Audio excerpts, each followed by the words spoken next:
ова издание. Посиромашните земји се снабдуваат со вакцини од Кина и Русија. Што велат критичарите за нивната безбедност? Бајден го укина ограничувањето за абортус што беше воведено за време на Трамп. Следуваат реакции. Има 10 години, а тежи 85 килограми. Ке слушнете за младиот сумо борец во Јапонија, кој се надпреварува и со постари од него. Останете со нас. Поздрав од Вашингтон, ова е Ньюсфлеш на гласот на Америка на македонски. Јас сум Милена Ѓоргиевска. Првите вакцини против COVID-19 завршија претежно во богатите држави, додека остатокот од светот во голема мера се снабдува со вакцини од Русија и од Кина. Според критичарите, проблемот е во тоа што овие држави не ги прикажале истражувањата за нивната безбедност и ефективност.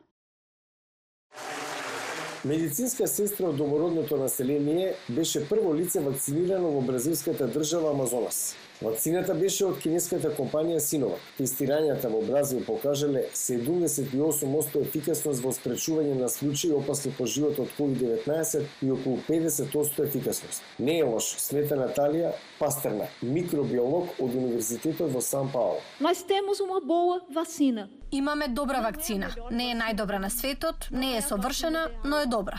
Но тестирањата не се неконзистентни. Првичните анализи во Турција покажа ефикасност од 91%, во Индонезија 65%. Реалната ефикасност на вакцината е мистерија затоа што Синовак јавно не ги објави резултатите од клиничките тестирања. Тоа е загрижувачко, вели професорот по инфективни заболувања при Универзитетот Вандербилт, Вилјам Шафнер. Има стара изрека во клиничките истражувања. На Господ му веруваме, секој друг треба да докаже. Би сакале да ги видиме истражувањата. Друга кинеска компанија, Синофарм, објави дека вакцината е 78% ефикасна, но и тие не објави информации за тестирањата.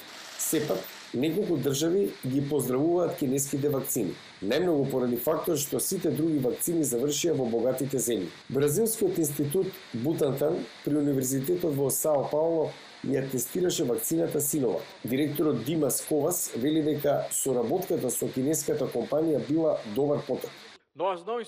Зашто ако не соработувавме, немаше да имаме милиони дози спремни за користење. Двете кинески вакцини користат технологија која е присутна со децении. Вакцините против грип и беснио се направени по истиот метод, но тоа не е гаранција дека се безбедни и ефикасни за секој, вели Шафнер. Ние не сме сигурни колку точно се ефикасни, особено кај постарите пациенти кои очигледно се најтешко погодени од вирусот. Тоа сакаме да го знаеме. Вакцините од фармацевските компании Moderna и Pfizer Biotech веројатно се поефикасни од кинеските. Но тие вакцини треба да се чуваат во екстремно студени услови. Тоа ги прави потешко да бидат доставени во делови од светот, потенцира експертот за вакцини при Универзитетот Џонс Хопкинс Вилијам Мос. Тие не се идеални вакцини, особено за многу држави со ниски и средни примања.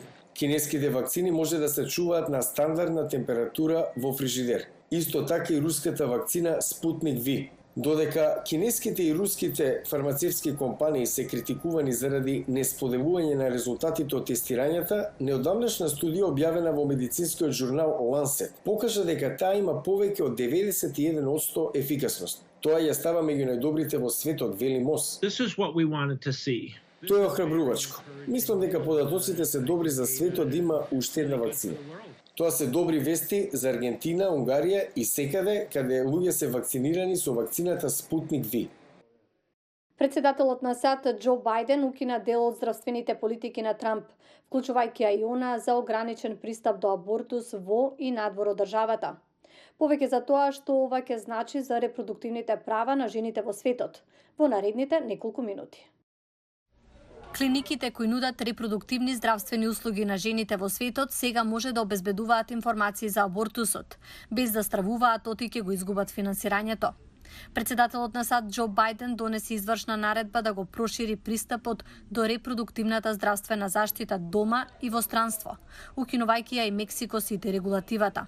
Оваа мерка од 1984 година, поддржана од републиканските председатели од Роналд Реган наваму, го блокира американското финансирање за невладини организации, кои обезбедуваат совети и препораки за абортус, залагајќи се за декриминализација на абортусот или проширување на услугите за абортус во странство.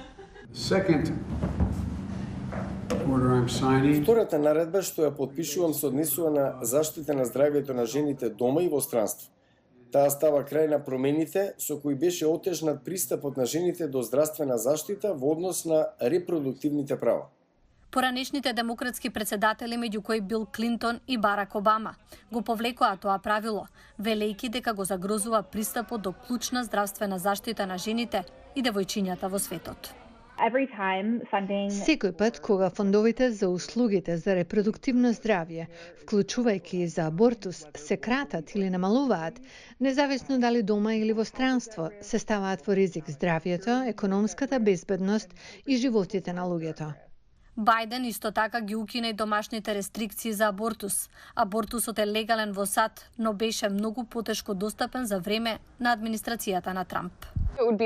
Би било одлично да можеме повеќе тоа да го ограничиме, но за жал администрацијата на Бајден ќе се залага за правото на жената за избор кога станува збор за абортус.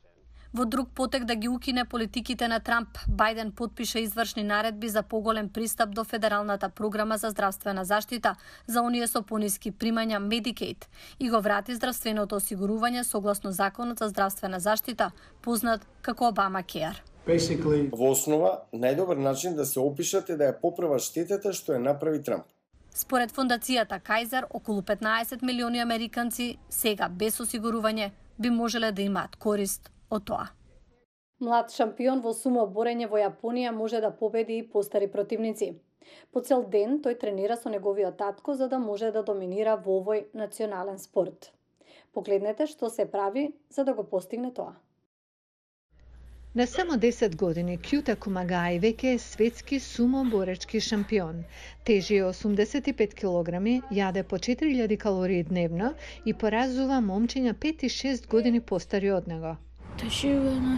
Забавно е кога поразувам постари од мене. Кумагаи тренира 6 дена во неделата во локален храм, кревајќи тегови и работејќи на неговата флексибилност. Тоа често го остава без див, крвав и во солзи. Неговиот татко, Тајцуке, го пријавил синот на првиот надпревар кога Кјута бил уште во градинка. Ништо не го учев. Тој може да прави многу работи природно. Треба талент за сумо, тој го има. Тој победи на надпреварот, помисли дека може да има нешто специјално. Доктор Даниел Гулт е директор на Институтот за проучување на младите во спортот на Државниот универзитет на Мичиген. Тој вели дека родителите што ги туркаат децата во спорт треба да имаат предвид повеќе отколку само рани победи. Секогаш им велиме на родителите, мислете на вашето дете каде е неговиот когнитивен развој, каде е во емоционалниот, социјален развој, каде е во неговиот физички развој. Ако сакате да одим понапред од неговата возрастна група, да го испратите надвор од дома да тренира. Навистина треба да ги погледнете овие 3 графи и да обезбедите дека сите се штеклирани. Тајцуке Кумагаи го преселил семејството во дел од Токио, што е познат по создавање сумоборачи. Сега Кјута тренира со поранешен професионален сумоборач Шиничи Таира. Тој е голем талент, голем работник, неговите родители се многу ентузијастични. Мислам дека затоа тој победи на националниот надпревар. Неговата иднина ќе биде интересна. Тренирањето може да биде скапо, но Тајцуке вели дека наместо да се коцка, тој се клади на синот. Тој исто така вели дека Кјута треба да додаде уште 20 килограми наредните 2 години до времето кога ќе биде во средно училиште. Надежта е дека голем клуб за сумоборење ќе го земе под свое. Експерти како доктор Гулт од Универзитетот на Мичиген велат дека одлуката за тоа треба да зависи од младиот атлетичар. И овде е крајот на денешните вести. Со повеќе информации се гледаме утре повторно. Пријатно!